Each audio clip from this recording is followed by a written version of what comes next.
Ana endi ushbu video orqali sizlarga qanday qilib mini ilovani ishga tushirishni tushuntirib o'taman.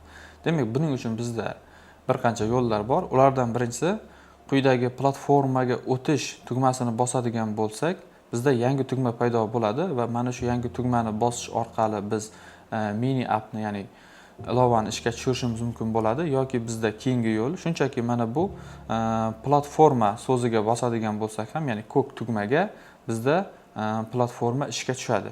Undan tashqari botga kirmasdan turib ham to'g'ridan-to'g'ri mana shu kelajak mediklar botining yonida turgan o'sha open yoki bo'lmasa ochish yoki bo'lmasa rus tilida o'rinda turadi. Shunchaki open tugmasini bosadigan bo'lsak ham bizda kelajak mediklari mini appi ishga tushadi. Ushbu mini appga ishga tushgandan keyin e'tibor berishimiz mumkin. Bu yerda bizga ilova Telegram deb murojaat qilmoqda. Sababi hali to'liq men bu ilovaga profilim ma'lumotlarini kiritmaganim uchun.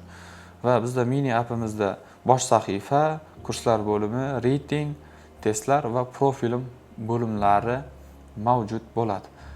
Va bundan keyingi videoda profilni qanday qilib sozlashni tushuntirib o'taman.